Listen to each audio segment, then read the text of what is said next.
Catherine, encantado de recibirte en el programa Reto Siglo XXI para hablar de la contratación del sector público. Básicamente, el SICOP. Das asesoría, ves apelaciones. Ahí vi entre tu currículo que fuiste director del Parque Nacional de San Lucas. Sí, Interesante, ¿verdad? Ahí fue un cambio radical, ¿verdad? completamente, Y completamente. hablemos de las fortalezas del SICOP. Yo recuerdo cuando nace el apoyo del gobierno coreano. Fue así comenzó y estaba en manos del Ministerio de Planificación, básicamente. A mí me tocó toda esa parte del nacimiento. ¿Va? ¿Qué es lo que queríamos? Transparencia, ver quitar un poquito la corrupción que siempre ha existido, ¿va? Los espacios esos oscuros que hay siempre en cualquier licitación, ¿verdad? Estandarización. Además, hizo un programa de compras del Estado para que hubiera para que no todos tuvieran que ir a una licitación o entrar al SICOP a comprar unas llantas de un carro. ¿Va? Yo a veces, la verdad es que agarraba la plata y vamos a comprar las llantas, porque no puede ser que el carro ande sin llantas, ¿verdad? Del ministro. Sí se estandarizó, hay más trazabilidad, hay más agilidad, supuestamente, ¿verdad? Y hay un control institucional. Problemas de 300 y pico instituciones, muchas son como pequeños mundos, ¿verdad? Como el ICE, por ejemplo, municipalidades, Repúblicas independientes, les llamo así yo. repúblicas independientes, ¿verdad? Eh, Mucha rigidez tiene el SICOP. No está usando la inteligencia artificial, ¿verdad? Entonces hay un costo también alto. Se requiere que haya más interpolaridad, no hay mucha interpolaridad, y hay mucha concentración. En fin, tenemos que hacer modificaciones, cambios. Este programa tiene ahí, cuatro, y ya va a cumplir ahorita 20 años, ¿verdad? Wow. Ya es un montón de años, ¿verdad? Y ha costado. Pero fue un buen principio, ¿verdad? Pero usted es la experta. Bueno, Jorge, muchísimas gracias por la invitación para hablar de un tema que a mí me apasiona demasiado, que es la contratación pública y de la que trabajo hace ya 13 años. Me ha tocado estar de los dos lados, desde la parte pública, fue proveedora institucional casi 5 años, asesorando empresas nacionales y extranjeras. Y he sido instructora en diferentes etapas de mi vida. En pandemia, básicamente pasé dando clases sobre contratación pública a empresas y funcionarios públicos también. Y pues es un tema interesante, es un tema complejo. No todo el mundo le gusta. Hay personas que me dicen, no puedo con eso, ¿verdad? Lo ven súper complicado. Y es una tendencia a veces de pensamiento de que todo lo asociado con gobierno es complejo. Entonces, bueno, para los que trabajamos en este nicho y que nos gusta, es muy interesante. El SICOP, el SICOP vino con un objetivo claro que era dar mayor agilidad, más transparencia, ¿verdad? Salir de esos procesos donde había que correr para entregar en físico las ofertas y más bien centralizar todo en un sistema y darle mayor transparencia. No es un sistema perfecto, ha ido evolucionando desde que teníamos CompraRed, luego Merlink, ahora el sistema SICOP, por ahí se va a promover también un nuevo procedimiento para también mejorar este sistema que actualmente tenemos y la realidad es que el SICOP, más que todo, y una crítica personal como consultora y como asesora en esta materia, es que limita un poco la interacción de los contratistas con la administración en la etapa de ejecución contractual. Creo que ahí el SICOP nos ha quedado debiendo, ¿verdad? El sistema falla muchas ocasiones, ¿verdad? Cuando se van a presentar las ofertas, muchas empresas les ha pasado que esperan hasta el último minuto y el sistema se pegó, falló y no pudieron presentar la oferta. Creo que también no ha habido una sensibilización lo suficientemente amplia de cómo funciona el sistema. En lo personal me ha pasado, incluso cuando doy clases, que me dicen algunas personas, es que yo me espero a los últimos 10 minutos para que nadie vea mi oferta. Es imposible, o sea, el pliego está encriptado cuando ya, si nos trasladamos desde el lado de la institución pública, la persona que realiza el pliego electrónico y demás, queda encriptado, creo que es una llave criptográfica y no se puede abrir hasta el momento de la apertura. Entonces, creo que no se le ha dicho a la gente eso, suba la hoja un día antes. No, pero es que Exacto. anteriormente eran ofertas escritas y se abrían los sobres. Exacto. Y entonces uno, mira, bueno, se valen las contraofertas, ¿verdad? Claro. Se trasladó esa desconfianza, entonces se sigue pensando que es igual. Y todavía hay muchas filtraciones, ¿verdad? Pues sí. Y muchas zonas grises, ¿verdad? Pero ha mejorado. Ha mejorado, pero creo que también ha habido, a ver, no vamos a decir que no hay temas de corrupción porque siguen habiéndolos, ¿verdad? Eso es una realidad, especialmente en contratos de millones de dólares, ¿verdad? Pero lo vemos más que todo materializado en las especificaciones técnicas y cómo la administración las elabora. Creo que un reto para las empresas nacionales y extranjeras es más que todo la persona que tienen ahí estructurando las ofertas. En lo personal, bueno, desde la compañía que yo dirijo, atendemos de empresas en diversos sectores y todos los días con un servicio que desarrollamos, que es un outsourcing en contratación pública, básicamente es un departamento para las empresas. Vemos o nos dimos cuenta, la razón de ser de este servicio es que habían empresas de todos los tamaños, porque no era un tema de pymes. De pronto nos encontrábamos una empresa muy grande que tenía muchos años de venderle al gobierno y tal vez su departamento de licitaciones era una persona. Entonces, habían filtraciones de precio. Muchos de los clientes que ahora nosotros tenemos llegaron justamente a trabajar con nosotros porque la persona que tenían haciendo la licitación le vendía a la competencia el precio. O tenían esa persona de planta que te implica el pago de un salario mínimo, al menos, cargas sociales, previsiones de vacaciones y demás, es como un 45% más. Entonces vos preparás a un cliente, digamos, que te contrata para que le hagas el mejor cartel, digamos. Ese es el enfoque de nosotros y esto nació justamente por eso. Yo estuve como asesora mucho tiempo, sector público y privado. Y cuando empecé a involucrarme muchísimo con la parte privada, nos dimos cuenta de esto. Incurrían en muchísimos gastos el personal de planta y paga por aparte el abogado que te haga toda la gestión recursiva y demás, más un financiero, porque un elemento importante que ahora lo vamos a hablar es la parte financiera de las ofertas y que genera mucha equivocación, ¿verdad? Y que las personas pierdan justamente las empresas las licitaciones. Entonces, ante toda esa necesidad, casi que en pandemia yo dije, bueno, ¿por qué no centralizamos todo esto que necesita una empresa y se lo ofrecemos en un paquete de servicio mensual? Y eso fue básicamente lo que nosotros hicimos, reuniendo lo administrativo, lo financiero, lo legal, incluso la generación de negocio, porque hay muchas oportunidades en gobierno y que hay muchas empresas que pueden venderle, pero no saben cómo llegar a esas oportunidades las pymes, o cómo generarlas. Es muy complicado para las pymes. Correcto. Entonces, a ver, yo sí, siempre... le piden tantos años de experiencia o cuántos, digamos, metros cuadrados has construido, si estamos hablando de una carretera. Entonces, pero bueno, ahí viene un elemento importante. Y ahí es donde comienza la mano oscura, ¿verdad? Exacto, y ahí es donde mucho de la mano está la asesoría, porque ¿qué tenés? Un tramitador, un estratega en contratación pública. Porque si usted quiere un tramitador, el tramitador lo que va a hacer es construirle el papel, presentarlo en SICOP y nada más, pero no se va a sentar a generar una estrategia realmente de cómo puede participar en el gobierno. ¿Qué oportunidades tenemos? A veces hay empresas que solo tienen un código y tal vez hay otras oportunidades y el registro no está adecuadamente realizado en el SICOP. Entonces, más allá de solo tener a alguien que tramite las ofertas, que las presente, es una estrategia realmente de cómo yo puedo participar. Bueno, soy una pyme, no tengo experiencia, pero de pronto puedo participar como subcontratista de otra empresa y voy acumulando esa experiencia positiva. A ver, el recurso de objeción es una medida muy valiosa y acá en Costa Rica me he topado con empresas que me dicen, no, es que yo no quiero objetar el pliego porque la administración se va a enojar conmigo.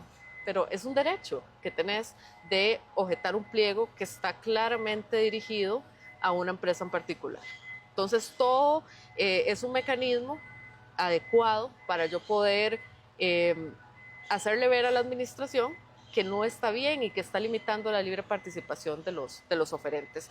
Son una serie de elementos, también la asesoría. Lastimosamente, muchas empresas que participan no invierten realmente los recursos necesarios para tener una participación activa en las compras del Estado. ¿A qué me refiero con esto? Tienen una secretaria, tienen un administrativo, la mandan a capacitación, pero esa persona no va a llegar nunca a la especialización de alguien que trabaja en esto de forma continua, ¿verdad? No, Y eso es y rotan. Y rotan muchísimo, qué seguridad. A mí me ha pasado, me doy cuenta de casos de empresas que tienen una persona 8 horas trabajando y esa persona sale y empieza a asesorar a otras empresas. Entonces, ¿qué garantía tenés como empresario de que no está asesorando a tu competencia?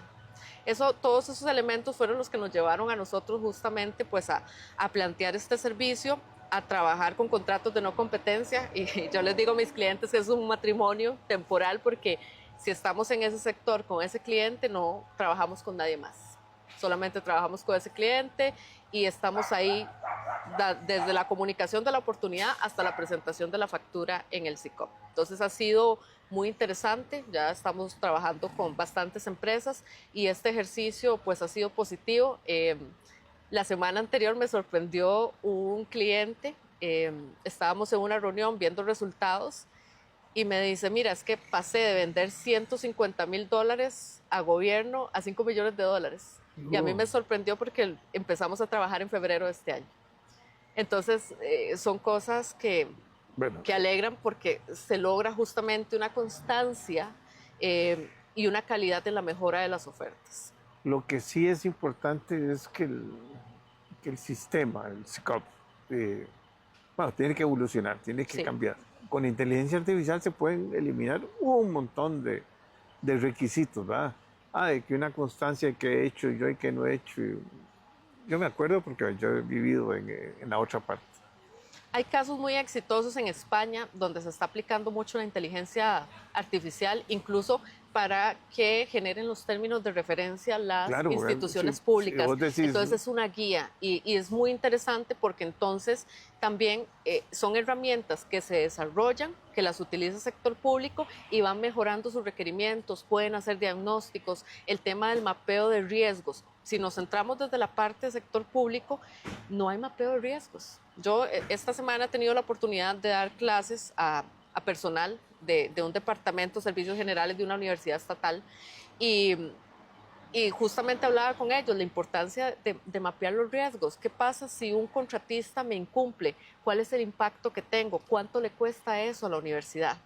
O sea, ¿cómo se afecta al usuario final, que es el estudiante?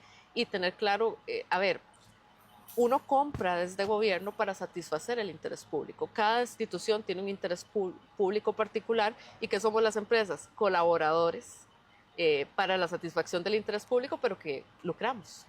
Entonces, tiene que existir una sensibilización al riesgo, que eso lo hemos materializado cuando se establecen las cláusulas penales y las sanciones económicas, las multas. Debería haber un análisis adecuado de por qué yo le estoy cobrando a usted un 5% por cada día de atraso. O sea, ¿qué pasa? ¿Qué pierdo yo porque Jorge se atrasó en entregarme un bien? Entonces, ¿cómo me afecta mi interés público, que es la razón de ser de esa compra? Y es un ejercicio que cuesta que las instituciones lo hagan, ¿verdad? Algunas, pues sí, no voy a decir que no, hacen un trabajo por realmente tener un pliego de condiciones muy bien justificado y demás, pero hay otras que todavía necesitan ese acompañamiento y que creo que lo que ha faltado, temas de estandarización, ¿verdad? En los pliegos de condiciones debería existir una estandarización de la documentación. Los problemas de las apelaciones, o sea, está muy entrabado todo. Sí. ¿Verdad? Cuando son contratos grandes, tenés que ir después a la Contraloría, referéndum, y después vienen las apelaciones y en la Contraloría se dura su rato para... Sí, incluso la vía judicial, ¿verdad? Si no salió como uno esperaba y el contencioso y años ahí, ¿verdad? Y que realmente obtenés. Ayer le decía a un cliente también, bueno, vas a ir al contencioso, pero ¿qué vas a obtener? O sea, ¿cuál es la ganancia? Espera 5 años. Entonces, ¿cuántos años? ¿Verdad? Porque, a ver, Eso es también otro tema. Hay profesionales de todo tipo en esto de contratación pública. A ver, ordinariamente son los abogados los que están más inmersos en este tema, pero si analizamos profundamente nos damos cuenta que hay temas de índole financiero, hay temas administrativos, obviamente está el tema legal, pero hay que verlo desde la integralidad, ¿verdad? O sea, la contratación pública no es solamente lo legal, no solamente que le plasmo resoluciones, No, no, no. ¿verdad? Votos de la sala primera, no, es un tema de un análisis muy integral. Y han surgido, que ha sido creo que un problema para algunas empresas, pseudoasesores. Entonces, tal vez una persona que trabajó en una empresa, Qué una bárbaro. persona que trabajó, no sé, en una empresa un par de años y ya se Ya se llama cree experto. asesor. O me ha pasado a mí que doy una clase, un curso de 15 horas y ya me doy cuenta que la persona está asesorando. Es muchísima responsabilidad. Yo a mi equipo de trabajo le digo, en nuestros hombros pesan millones a veces de dólares que tienen que ganar las empresas. O sea, la Sí, y responsabilidad si que no sos tenés, exitosa, no hay, porque exactamente. vos trabajas mucho con el éxito.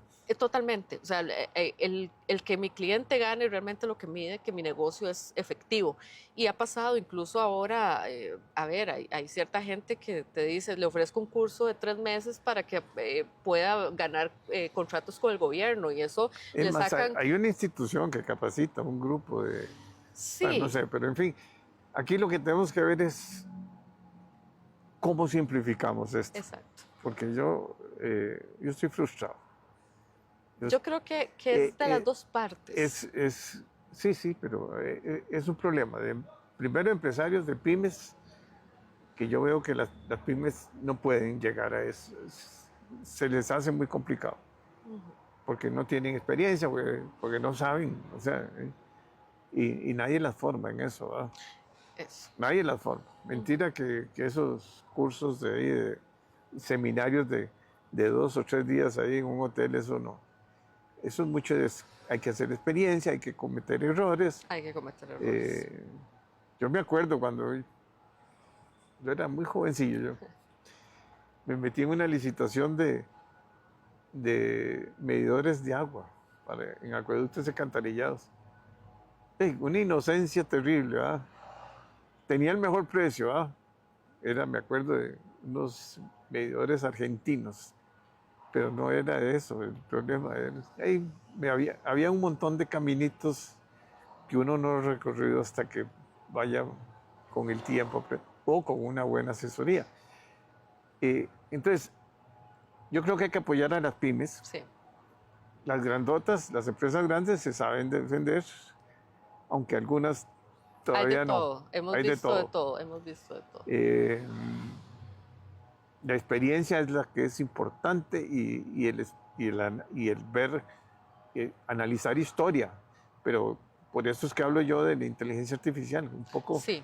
puede ayudar mucho a ver, bueno, en qué falló este, en qué falló el otro. Y ir haciéndote como un mapa, como eso decís vos, un mapa de riesgos ahí de, bueno, ¿qué significa para esto? ¿Qué significa esto? ¿Y qué me va a costar el no lograr el objetivo? ¿Va? Sí, creo que hay que verlo desde dos vías. ¿Qué hace el gobierno con sus gobierno central, las entidades autónomas y demás? Eh, Porque hace falta profesionalización. Yo creo que no es suficiente con estarle mandando webinars a los funcionarios públicos para que se unan y vean el webinar, la mayoría ni lo ve. Es realmente un ejercicio de concientización, especialmente. A ver, la gente cree que la proveeduría institucional de una entidad pública es la que lleva el mayor peso. Pues sí y no.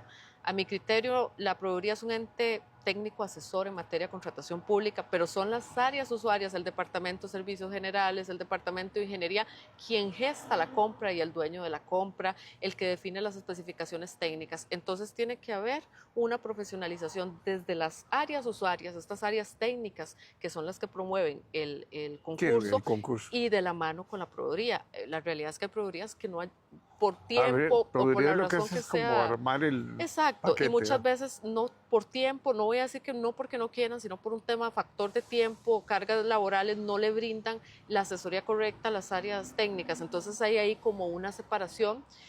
Entonces creo que hay que profesionalizar más, ¿verdad? Enfocar más, concientizar, bueno, porque usted compra. en este ejercicio, esta semana he hecho un ejercicio muy bueno, muy amplio en esta capacitación que estoy dando, porque es por qué compramos, qué es el objetivo, por qué le estamos comprando, qué es lo que nosotros perseguimos, bueno, cómo hago el estudio de mercado, porque fallan mucho las instituciones del estudio de mercado. Entonces, durante están haciendo el sondeo de mercado, esa indagación de mercado, tal vez piden una cotización y no es finalmente lo que compran. Entonces ya ese estudio no es un parámetro para mí para evaluar precio. Entonces, todo eso, cómo redacto las especificaciones técnicas, cómo justifico una sanción económica, cómo justifico un factor de evaluación, porque ha pasado y Sí, pliegos... ¿cuántos puntos le doy a cada? A ver, pliegos en los que he tenido la oportunidad de objetar. Banco Central hace una licitación mayor para una precalificación y pone un factor PYME que le va a dar 10 puntos a las pymes. Pero ¿qué pasa? Por el tipo de contrato, el solo hecho que ya seas adjudicatario y lo que vas a ganar ya dejas de ser PYME por la cantidad de ingresos. Entonces no tiene aplicabilidad, no tiene pertinencia, no es solamente venir y decir voy a poner el factor de evaluación X porque la ley me dice que es así. No, tiene que tener aplicabilidad, pero ahí viene la otra parte de las empresas.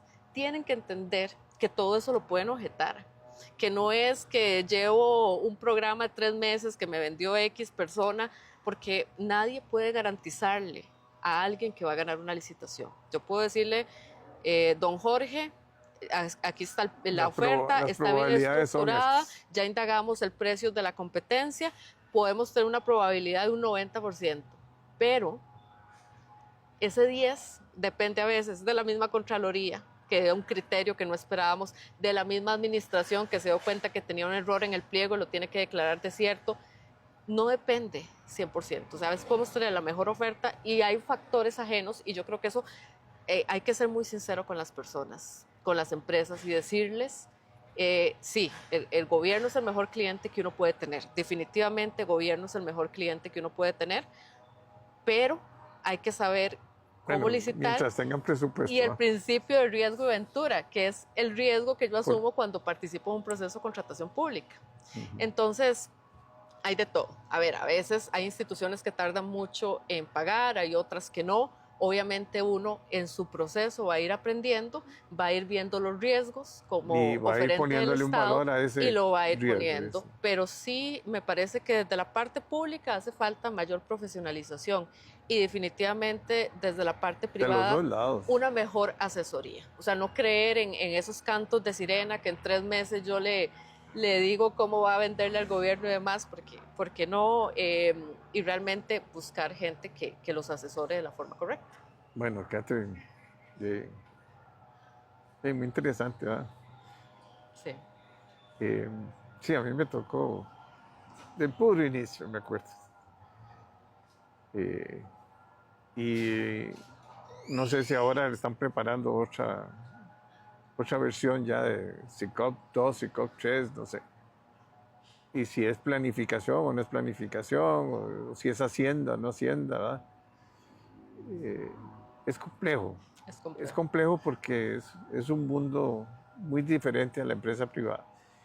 Y los que quieren meterse, como decimos, en el negocio de venderle al Estado, bueno, tienen que correr riesgos de aprender y no sabía que existía una firma ya así tan especializada.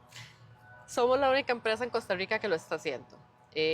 Dichosamente, el outsourcing totalmente especializado a brindar profesionales que atiendan el proceso licitatorio de las empresas, solo Aitilex lo está haciendo actualmente en Costa Rica. Y hemos tenido mucho éxito con nuestros clientes, creo que todos están contentos. En Aitilex particularmente solo trabajamos mujeres. Y ha sido una fórmula curiosa. Una fórmula muy rara. No fue adrede, pero se fue dando. Y creo que nuestros clientes saben que nosotros hacemos todo el mayor esfuerzo por estar con ellos, darles acompañamiento. Y claro, uno habla con una mujer y sí cambia rápidamente el estado de ánimo.